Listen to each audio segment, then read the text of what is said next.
we've talked about what, the mistakes we've seen people make, right? But what Yep. does a demand generation strategy look like? How do we do it right? Yeah. So at Growth Mode Marketing, this is the way that we look at building a demand generation engine. You've got three pillars. You've got strategy, you've got content, and you've got distribution. Mm, To break it down a bit more, when you go into strategy, I think there's three things that need to happen. First, you need to define your ideal customer profile. And that's really like who are the best fit companies to yeah. go after, because everything else you do is going to build upon that audience with the intention that if we put the right content out there in the right spots to the right people, we will attract more of that ideal customer.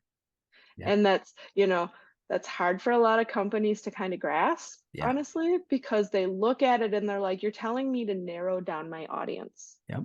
And in essence, yes, we are telling you to narrow down your audience, because if you narrow down your audience, you can get better traction to achieve that high growth. If you're trying to be everything to everyone, it's going to be really, really hard to achieve really good growth if you're in a very crowded market and there's a lot of competitors saying the same thing. Yeah.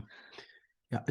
We're kindred spirits on this. I agree 100%. 100%. It's good. Good, good. Yeah. The next step of strategy is the unique point of view. And what we help clients do is look at a unique point of view story framework.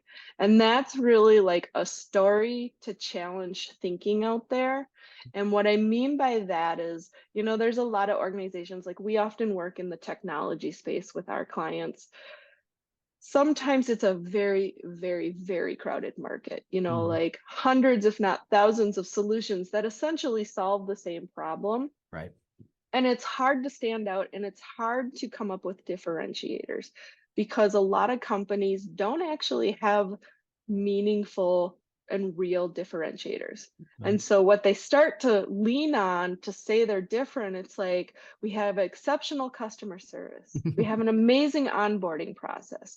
We have the ability to integrate with these technologies, those kind of things that quite frankly from a prospect or a client's perspective, those are table stakes, right? Like, Mm. I'm buying from you. I expect you to have good customer service. That's not a differentiator. Right. Agreed. Um, so when you look at that unique point of view, it's like, okay, but how do you tell a different story, take a different angle than others? And, there's a whole process around how to kind of develop it. But in essence, it's like if you went to an industry conference and after the trade show closed, you're sitting at the bar with colleagues from other companies in the industry. What could you debate about all night? Mm. That some people are over here and some people are over here, because if everybody agrees, it's not a unique point of view. Mm. So Yeah. it's something that gets people thinking and kind of challenges the norm. And the third part of the strategy is, of course, creating a content marketing and demand generation plan. And that's the blueprint of here's how we're going to do this and build this engine.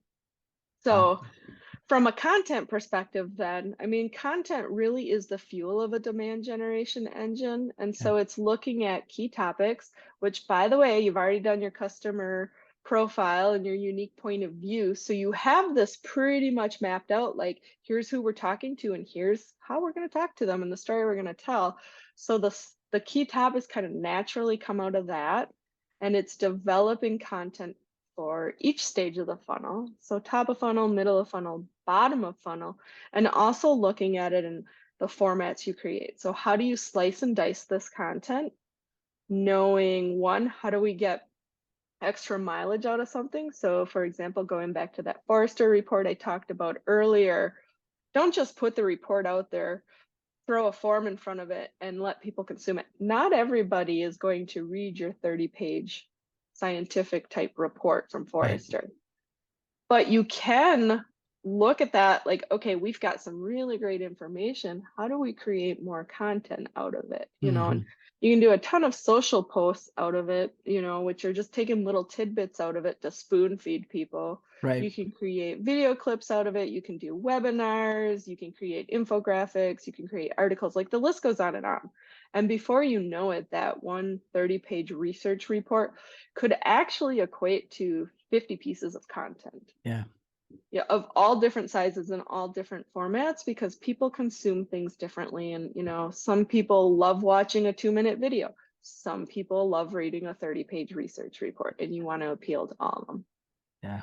Then that final pillar, the distribution, that's really about how do you get that really great content, really targeted content that you just created out in front of your ideal customer profile in the places that they are showing up. Right. And so you see a theme here. I'm going to say 3 again. There's 3 avenues that you really need to focus on from a distribution standpoint. First is your website. That's your digital storefront. If someone comes to your website, do you have content loops so they can spend an infinite amount of time digging in to learn from each stage of the funnel, and enough information that if I don't want to talk to a sales rep, I can get the information I need to make the decision to choose you? Second is what we call managed channels. And those are the channels where you can control what is put out and when. And this is really all about building your audience. So the people that choose to follow you and want to consume your content. So podcasts, of course, fall into that, blog articles, social media, but also looking at things like email campaigns and digital advertising and just all of the channels that you can distribute your content where you have control. You can decide, this is what I'm putting out, this is when I'm putting it out, and this is why I'm putting it out, to build an audience. The third channel, and sometimes it makes sense to actually start with this before the managed channel, is third-party channels. And that's so you can tap into other existing relevant audiences.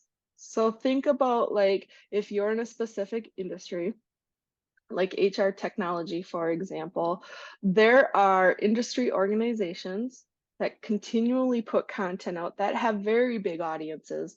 They have conferences, there's influencers, even in the B2B space within there, who have their own social media channels and do their own blogs and their own video clips and stuff.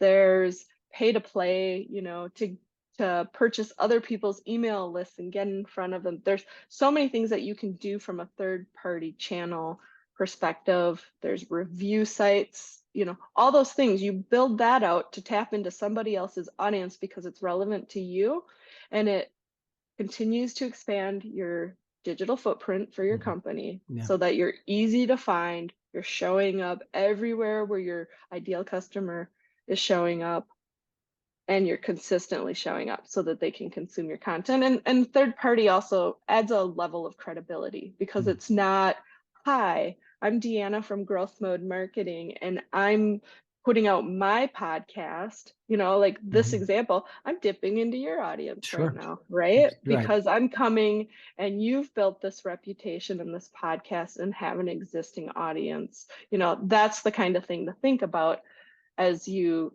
continue to build out your digital footprint.